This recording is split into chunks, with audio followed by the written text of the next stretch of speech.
Sveiki, draugi, radi paziņas.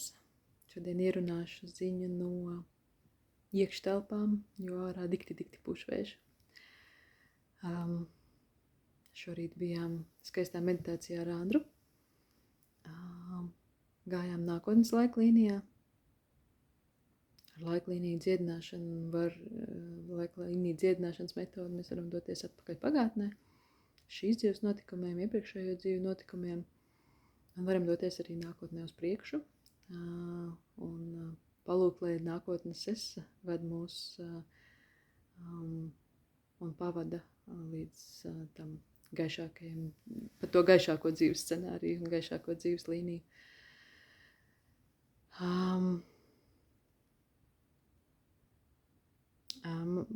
Redz, tur bija tā interesanti. Viens ir tas, ko mēs izsapņojam, un otrs ir tas, ko parāda meditācijā kā iespējama laiklīnija. Un tas bieži vien nav tas, ko mēs esam iztēlojušies, jo iztēlojamies jau mēs no tā apziņas stāvokļa, kas mums ir šobrīd. Ir sevišķi tad, ja priekšā ir kāda liela soļa paredzēta vai kaut kādas pārmaiņas, tad ir tā iekšējā sajūta, ka šobrīd kaut kas neapmierina, bet ja spēršu šo soli, tad manā dzīvē viss sakārtosies uzreiz. Uzreiz visas jomas sakārtosies, ja es izdarīšu to vienu lielo soli. Un te man palīdzēja tā pieredze, kurā es pati gāju cauri pēdējos gadus šķiroties. Es vēl ar vienu neteikšu, ka visiem ir jāšķirās, jo tas ir skaisti saglabāt attiecības, skaisti dzīvot pilnās ģimenēs, bērniem uzaugt pilnās ģimenēs, bet katram apstākļi saliekās tā, kā saliekās. Un man noder tā pieredze, ka es gāju cauri, kad man arī likās brīdī, kad mēs sāksim dzīvot atsevišķi, viss vienkārši pats no sevis sakārtosies, jo ir taču tik daudz jau darbs ielikts pirms tam, un mēs taču ejam apzinātu ceļu, un strādājam ar gaismas pasauli, un ar labiem nodomiem, un vēl visādām brīnišķīgām lietām, bet cilvēciskās sāpes mēs nevaram izslēgt, un izaicinājumus dažādās jomās arī nevaram atcelt. Un tas, ko es par šiem gadiem iemācījos, ne tikai pēdējiem 3 gadiem, bet arī iepriekš, ir būt sev pašai klāt un atbalstīt sevi, tad, kad nav vienkārši, un nebēgt vairs no tām sajūtām. Tā kā man ir jau 20 gadus pieredze ar hronisku saslimšanu, un kurai mēdz būt sāsinājumi, kur es varu zaudēt samaņu, un tādas nepatīkamas izpausmes var būt.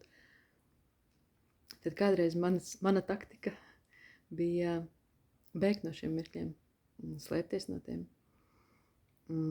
Tajā mirklī, kad jūtu, kad viss ir kļūst slikti, kaut ko sāku darīt, līdz es nonācu līdz tam brīdim, kad es vienkārši ļāvos. Jo man to agrāk vienmēr teica, ja tu jūti, ka tev paliek slikti, vienkārši apsēdies un ļaujies. Un likās, tur jābūt pavisam trakam cilvēkam, lai apzināti gribētu iet cauri kaut kādām grūtībām, sāpēm, fiziskām sāpēm un emocionālām sāpēm. Un tagad beidzot, pēc 20 gadiem es varu teikt, ka es esmu to iemācījusies, vai mācos, vai ļaujos, vai arvien vairāk paļaujos, ka, lai kas dzīvē notiktu, lai kādām grūtībām būtu jāiet cauri, es turpinu elpot un palieku ar sevi kopā. Nepametu vairs sevi, nepārmetu, nebiedēju, nebēgu, nenovēršos un cenšos pēc iespējas mazāk radīt drāmu ap to, ka kaut kas nav noticis tā pavisam gaiši un harmoniski. Un jā, kaut kāda tāda ilūzija Nu, es biju, es biju no tiem, kas uzskatīja, ka ja mēs tikai dzīvojam priekā un motivējam sevi uz prieku, tad tikai labas lietas mums notiks. Un es vēl ar vien tam ticu, bet es nenoraidu vairs realitāti, kad ir izaicinājumi. Es mācos tiem iet cauri. Ir kaut kādi aspekti, kas manā dzīvē vēl ar vien nav sakārtoti. Ir kādi daži cilvēki, ar kuriem man vēl ir sarežģīta komunikācija. Un es ļauju sev apdzīt un dziedināties. Un es zinu, ka pienāks brīdis, kad es atkal būšu gatava iet tālāk un risināt tālāk tās izaicinājums, kas ir izaicinājums, kas nāk. Un sakārtot attiecības, kas ir, kas rada to iekšēju stresu. Jo es jūtu un saprotu, ka jo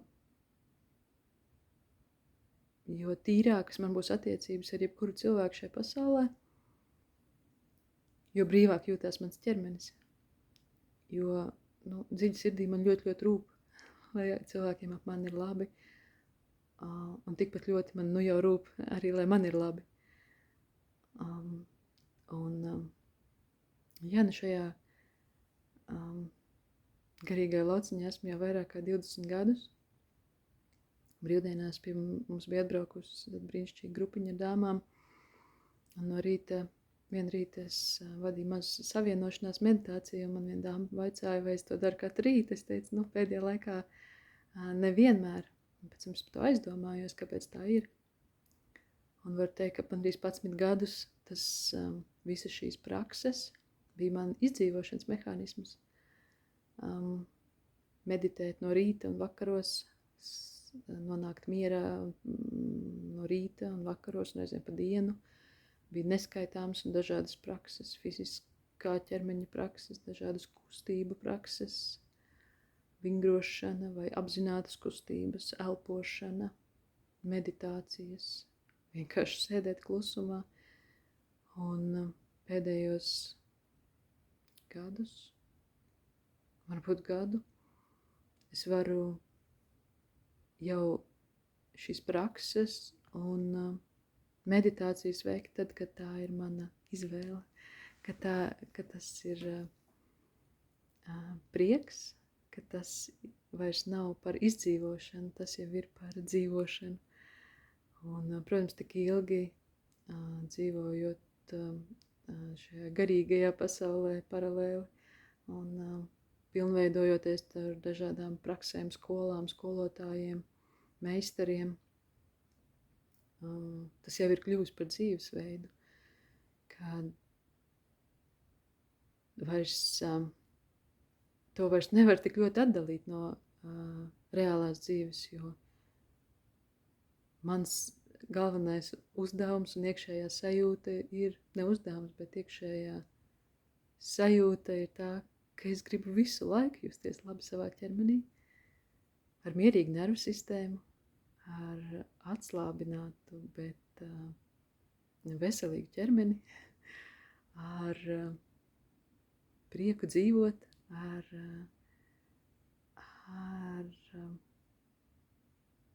vieglumu.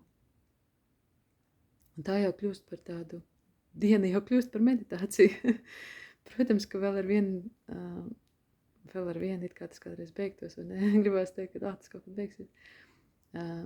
Arī manā dzīvē ir izaicinājumi dažāda veida, ar materiālo pasauli saistīti.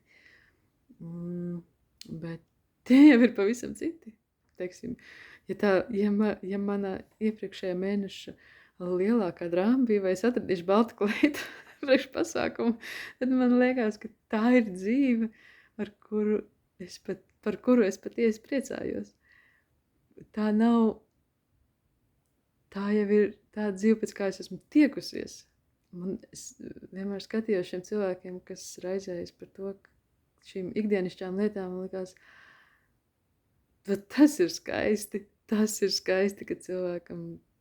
cilvēku var satricināt tas, ka viņam nav kleita vai viņam ir nenolakoti nagi, jo pa lielam tā tad viss cits viņa dzīvē ir kārtībā. Un, jā, esmu atgriezusies pie meditācijām, šodien pazūda saulē, ja, es esmu atgriezusies pie meditācijām kā veidam, kā es varu būt blakus otram, klāt otram, un caur savu pieredzi, un caur savu sajūtu būt klātesošai. Jā, es pieminu laika līniju dziedināšanu, bet, protams, ka tās metodes un prakses ir bijušas tik daudz, ka tās neietilpst vairs kaut kādā klasiskā rāmī, bet, manuprāt, tad es to varu nodot cilvēkam kādā saprotam veidu, kā es ar viņu komunicēšu, bet to ierāmēt nevar. Šodien arī aizdomājos par to, ka ejot cauri gan slimības pieredzē, gan šķiršanās, gan bērnu izaugšanai un piedzimšanai un darbu maiņām un dzīvesvietu maiņām. Es neesmu tas cilvēks, kurš mācēs pateikt plānu, kā aiziet cauri, kas ir jādara soli pa solim, lai nomainītu dzīvi. Es drīzāk varu palīdzēt atgriezt to sajūtu, cilvēkam uzticēties pašam savām sajūtām. Jo, ja jau mēs visi darbotos pēc viena rāmja, vienas programmas, tad kāda jēga katram mums dzīvot, ja mēs atkārtojam vienu to pašu? Vai nav tik skaisti, vai ir skaisti, ja mēs varam savienoties ar savu iekšpasauli, ar savu patiesumu, ar savu īstumu un iet cauri dzīvei savā veidā. Ne no prāta, bet no sajūtām. Un tādējādi iedvesmot katru otru arī tā darīt. Es pilnīgi noteikti nevaru teikt, ka mans veids, kā es esmu izgājuši cauri šiem izaicinājumiem, ir bijis absolūti harmonisks sev vai apkārtējiem, bet tas ir bijis mans ceļš. Un jo vairāk es esmu uzticējusies sev, jo mazāk pārmetumu man ir sev par to, ka ir pieļautas kaut kādas, ja tā var teikt, kļūdas, kur ir kāds sāpināts vai kādam nodarīts pāri. Jo tajā brīdī es zināju, kāpēc es kaut ko tādu daru. Nevis apzināti otram pāri, bet kāpēc es spēru konkrētus soļus, kas kādā brīdī var kādu sāpināt. Bet tajā brīdī, kad es esmu sākus klausīt, kur man cilvēks A, B vai C saka, tagad dari tā, ej tur, runā to, rīkojies šādi, tad gan man ir bijis žēl. Tad gan man ir bijis žēl, ka es esmu darījusi kaut ko ārpus sevis. Tāpēc mana sajūta, ko es gribu, varu, vēlos, nezinu, nodot otram, ir tā ticība pašam sev, ka mūsu dvēsele zina, mūsu iekšpasaule zina, mūsu augstākais es zina, kas mums ir jādara. Mūsos ir jau tas milzīgais viedums, kas māk mūs izvest cauri dzīvei. Mums nav jāņem no ārpuses plāns un viņš jāizpilda. Mums ir jāiziet cauri savu pieredzi, caur sevi, caur sevis mīlestību.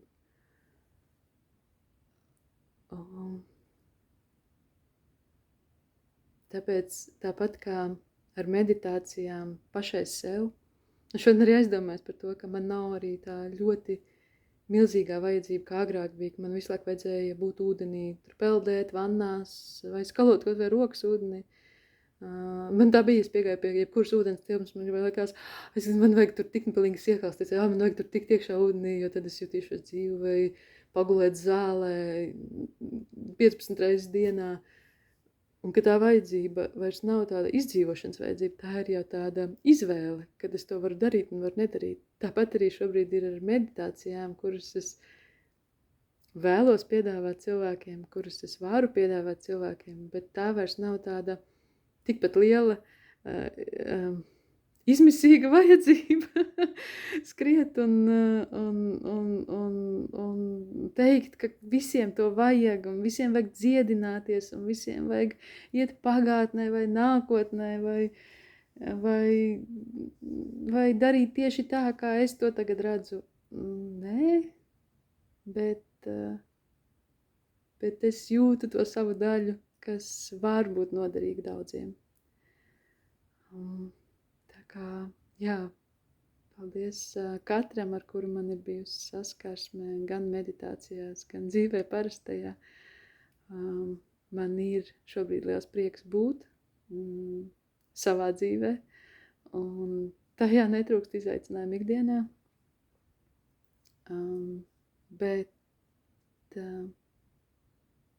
Bet es varu, skatoties uz savu dzīvi, ieraudzīt, ka brīdī, kad mēs pieņemam lēmumu, ka tas, kā ir, mūs vairs neapmierina, un nevis tajā brīdī mēs sēžam un turpinam gaidīt, varbūt kaut kas notiks, nokritīs no gaisa un izmainīs, bet tiešām pieceļamies un daram. Un piecelties un darīt nenozīmē uzreiz veikt kaut kādas garīgas prakses noteikti. Tas reizēm ir piecelties no dīvāna un iet pastaigāties, iet vingrot, izvēlēties citus pārtiks produktus, dzert vairāk ūdeni.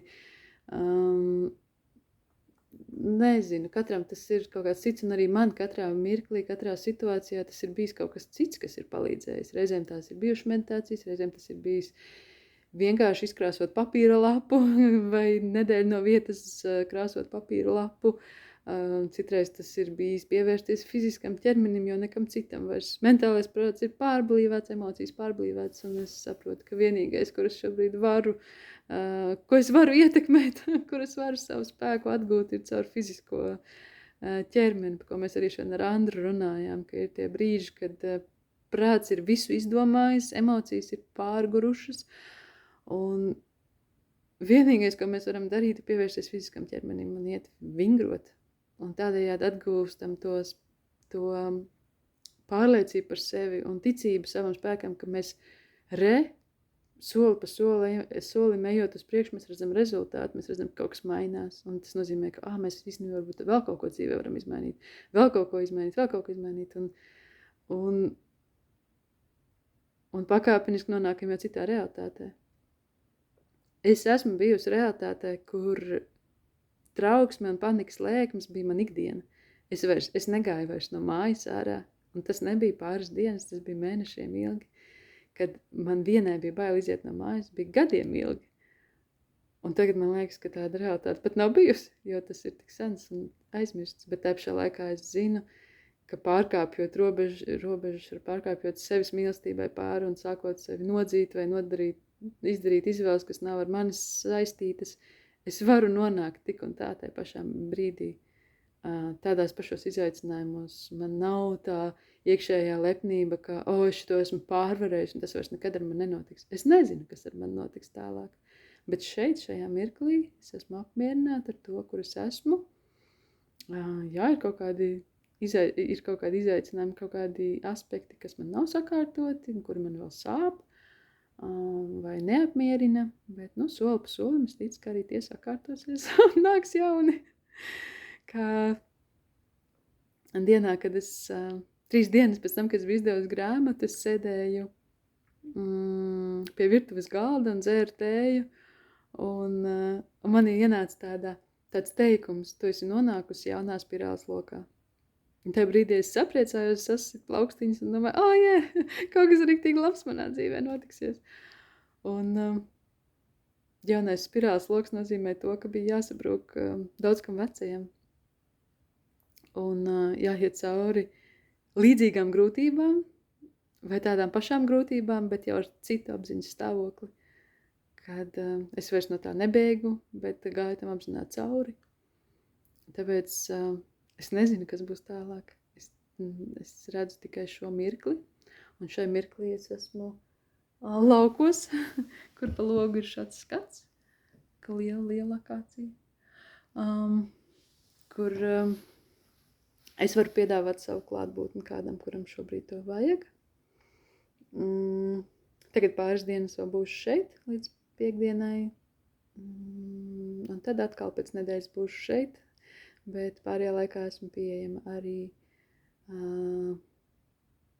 tiešsaistē, Telegrams, WhatsApps, kuram izdevīgāk un ērtāk ir mīt, kā viņi sauc, neatceros to tiešsaistes pakalpojumu, kur var veikt sazvanus. Un, jā, ja tevi uzrunāju es, un mana enerģija, un mana sajūta, tad droši dod ziņu, un tad jau sarunāsim, kā, kur un cikos tiekamies. Lai jums brīnišķīga diena, un baudam vasaru!